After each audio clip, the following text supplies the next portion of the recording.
ನನ್ನ ಎಲ್ಲ ಒಂದು ಪಿಡಿಒ ಆಸ್ಪಿರೆಂಟ್ಸ್ ಯಾರೆಲ್ಲ ಕಳೆದ ನೇಮಕಾತಿಯಲ್ಲಿ ಪಿಡಿಒ ಪರೀಕ್ಷೆಯನ್ನು ಬರೆದು 2-3 ಮಾರ್ಕ್ಸ್ ಗಳಿಂದ 1/3 ಲಿಸ್ಟ್ ಇಂದ ವಂಚಿತರಾಗಿದ್ದೀರಾ. ಈ ಒಂದು ಅನ್ಯಾಯಕ್ಕೆ ಏನು ಪಿಡಿಒ ಹೆಚ್ಚಿಗೆ ಪರೀಕ್ಷೆಲಾದಂತ ಅನ್ಯಾಯ ಆಯ್ತು. ಸೊ ನಿಮ್ಗೆ ಅವಕಾಶ ಸಿಕ್ಕಿಲ್ಲ ಪರೀಕ್ಷೆ ಬರೆಯುವ ಸಮಯದಲ್ಲಿ. ಅವರು ಪರೀಕ್ಷೆ ಬರೆದಂತವ್ರು ಎಲ್ಲರೂ ಕೂಡ ದಯವಿಟ್ಟು ಈಗ ಒಗ್ಗಟ್ಟಾಗಿ ನಾವೆಲ್ಲ ಹೋರಾಡುವಂತ ಸಮಯ ಬಂದಿದೆ. ಖಂಡಿತವಾಗಿ ಹೇಳ್ತೀನಲ್ಲ, ಈ ಅವಕಾಶವನ್ನ ಕಳ್ಕೊಂಡ್ರೆ ಮುಂದೆ ಯಾರು ಕೂಡ ನಿಮ್ಮ ಸಪೋರ್ಟಿಗೆ ನಿಲ್ಲಲ್ಲ. ನೋಡಿ, ಕಳೆದ 1 ವಾರದಿಂದ ಇದೇ ವಿಷಯಕ್ಕೆ ತಲೆ ಕೆಡಿಸ್ಕೊಂಡು ಸರಿಯಾಗಿ ಊಟ ಮಾಡದೆ, ನಿದ್ದೆ ಮಾಡದೆ, ಎಲ್ಲಂದ್ರಲ್ಲಿ ಎಲ್ಲ ಕಡೆ ತಿರುಗಾಡಿ ಮಾಹಿತಿಯನ್ನ ಕಲೆ ಹಾಕಿ ಏನು ಬೇಕು ಎಲ್ಲ ರೀತಿಯಾದಂತ ತಯಾರಿ ಮಾಡಿದೀವಿ. ಸೊ ದಯವಿಟ್ಟು ಸಾಧ್ಯ ಆದ್ರೆ ಎಲ್ಲರೂ ಕೂಡ ಇವತ್ತೇ ನಿಮ್ಮ ನಿಮ್ಮ ಊರುಗಳಿಂದ ತೆರಳಿ ನಾಳೆ ಬೆಳಗ್ಗೆ ನೀವೆಲ್ಲರೂ ಬೆಂಗಳೂರಿಗೆ ಬಂದ್ರಿ ಅಂತಂದ್ರೆ ಖಂಡಿತವಾಗಿ ಒಂದು ಸಹಾಯ ಆಗುತ್ತೆ. ಏನು ಅಂತಂದ್ರೆ ನಿಮ್ಮೆಲ್ಲರ ಕೈಗೂ ಕೂಡ ಎವಿಡೆನ್ಸ್ ಕಳಿಸ್ತೀನಿ. ನೀವು ಯಾರ್ಯಾರ ಫೋನ್ ನಂಬರ್, ಈಗ ನೋಡಿ ನಿಮ್ಮ ಫೋನ್ ನಂಬರ್, ಕಾಂಟ್ಯಾಕ್ಟ್ ನಂಬರ್ ಗಳನ್ನ ಕಮೆಂಟ್ ಬಾಕ್ಸ್ ಅಲ್ಲಿ ಹಾಕ್ಸಿ. ಎಲ್ಲ ಒಂದು ಏನೇನ್ ಪಿಡಿಒ ಅಕ್ರಮಕ್ಕೆ ಏನೇನ್ ಆಗಿದೆ, ಏನೇನ್ ದಾಖಲೆ ಎಲ್ಲ ನಿಮ್ಗೆ ಕಳಿಸ್ತೀನಿ. ಎಲ್ಲವನ್ನ ತಗೊಂಡು ಬಂದು ಬೆಂಗಳೂರಿಗೆ ಕೆಪಿಎಸ್ಸಿ ಕಾರ್ಯದರ್ಶಿ ಅವರಿಗೆ ಎಲ್ಲರೂ ಕೂಡ ಮನವಿಗಳನ್ನ ಕೊಡ್ಬೇಕು. ಯಾಕೆ ಅಂತಂದ್ರೆ ಈಗ ಹಣ ಕೊಟ್ಟವರು ಅಲ್ಲಿ ಯಾರ್ಯಾರು ಅದಕ್ಕೆ ಸಪೋರ್ಟ್ ಆಗಿ ನಿಂತಿದ್ದಾರೆ ಅವರೆಲ್ಲ ಸೇರಿ ಇದೇ 29ನೇ ತಾರೀಕು ಪಿಡಿಒ ರಿಸಲ್ಟ್ ಬಿಡಿಸೋದಕ್ಕೆ ತಯಾರಾಗಿದ್ದಾರೆ.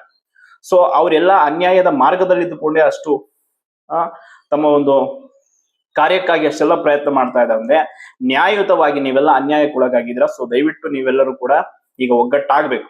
ನಾವು ಹೈದರಾಬಾದ್ ಮತ್ತು ಗೋಕಾಕ್ನಲ್ಲಿ ಯಾರ್ಯಾರು ಈ ವಿಷಯಕ್ಕೆ ಸಹಾಯ ಮಾಡಿದ್ದಾರೆ, ಈ ಏಜೆಂಟ್ಗಳು ಒಂದು 3 ಜನ, ಅವ್ರ ಮೇಲೆ FIR ಮಾಡಿಸ್ಲೇಬೇಕಾಗತ್ತೆ. ಸೊ ಅದೆಲ್ಲವೂ ಕೂಡ ಆಗುತ್ತೆ. ನೀವೆಲ್ಲರೂ ಕೂಡ ಬನ್ನಿ. ಇಲ್ಲ ಅಂತಂದ್ರೆ ಖಂಡಿತವಾಗಿ ಹೇಳ್ತೀನಿ, ಅವ್ರೇನಾದ್ರೂ ತಮ್ಮ ಕಾರ್ಯ ಏನಿದೆ ಈಗ ಆಯ್ಕೆ ಪಟ್ಟಿ ಬಿಡಬೇಕು ಅನ್ನೋದನ್ನ ಮಾಡ್ಕೊಂಡ್ರು ಅಂದ್ರೆ ಮುಂದೆ ನಾವು ಕಾನೂನಾತ್ಮಕ ಹೋರಾಟ ಮಾಡೋದಕ್ಕೂ ಕೂಡ ಕಷ್ಟ ಆಗುತ್ತೆ. ದಯವಿಟ್ಟು ನಿಮ್ಮ ಕೈ ಮುಗಿದು ಕೇಳ್ಕೊತೀನಿ, ಎಲ್ಲರೂ ಕೂಡ ಕೂಡಲೇ ನಿಮ್ಮ ನಿಮ್ಮ ಊರುಗಳಿಂದ ತೆರಳಿ ಬಂದು ನಾನು ಏನೇನು ದಾಖಲೆ ಕೊಡ್ತೀನಿ ಆ ಎಲ್ಲ ದಾಖಲೆಗಳನ್ನ KPSC ಕಾರ್ಯದರ್ಶಿಯವರು ಕೊಡಿ, ನಾವು ಕೂಡ ಕೊಡ್ತೀವಿ. 29ನೇ ತಾರೀಕು ರಿಸಲ್ಟ್ ಬಿಡಿಸ್ಬೇಕು ಅಂತ ಈ ನಿರ್ಧಾರವನ್ನ ಅವ್ರು ಮಾಡ್ಕೊಳ್ತಿದಾರಂತೆ. ಸೊ ನೋಡಿ, ನಾವೆಲ್ಲ ನ್ಯಾಯಯುತವಾಗಿ ಪರೀಕ್ಷೆ ಬರೆದಿದ್ದೀವಿ. ಯಾರಿಗೂ ₹1 ಕೊಟ್ಟು ಏನು ಆಯ್ಕೆ ಆಗೋಕ್ ಹೊರಟಿಲ್ಲ, ಯಾವನ್ಗೂ ಏನೋ ಹಣ ಕೊಟ್ಟು ಏನೋ ಕೆಲಸ ಮಾಡ್ಕೊಳಕ್ ಹೊರಟಿಲ್ಲ. ಸೊ ನಮಗ್ ಬೇಕಿರುವಂತದ್ದು ನ್ಯಾಯ.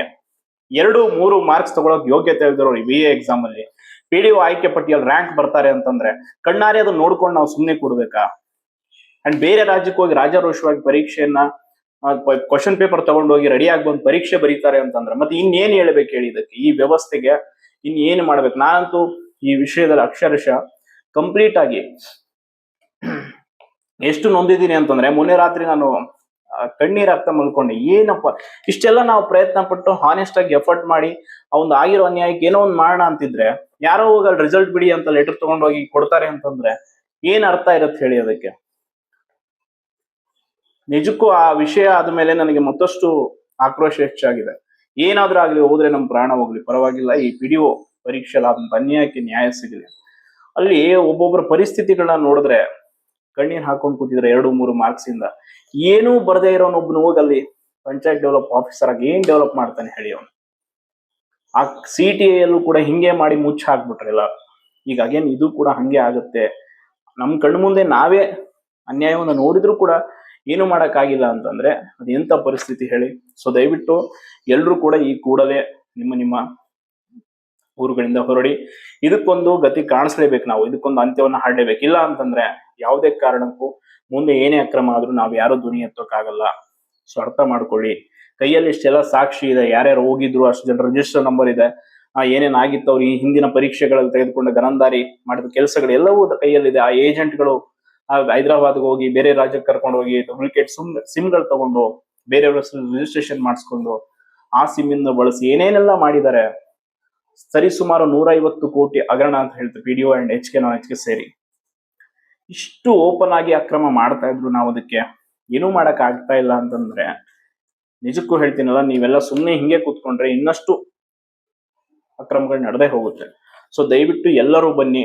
ಎಷ್ಟಾಗುತ್ತೋ ಅಷ್ಟು ನಿಮ್ಮ ಮನವಿ ಪತ್ರಗಳನ್ನ ಕಾರ್ಯದರ್ಶಿ ಅವರಿಗೆ ತಲುಪಿಸಿ. ಯಾವುದೇ ಕಾರಣಕ್ಕೂ ರಿಸಲ್ಟ್ ಅನ್ನ ಬಿಡೋ ಹಾಗಿಲ್ಲ. ಇನ್ ಕೇಸ್ ಅವ್ರ ಪ್ರಭಾವವನ್ನ ಬೆಳೆಸಿ ಒತ್ತಡವನ್ನು ಹಾಕಿ ರಿಸಲ್ಟ್ ಬಿಡಿಸಿದ್ದೆ ಆದ್ರೆ ಹೇಳ್ತಿಲ್ಲ, ಅದು ಬೇರೆ ಕತೆ ಆಗುತ್ತೆ.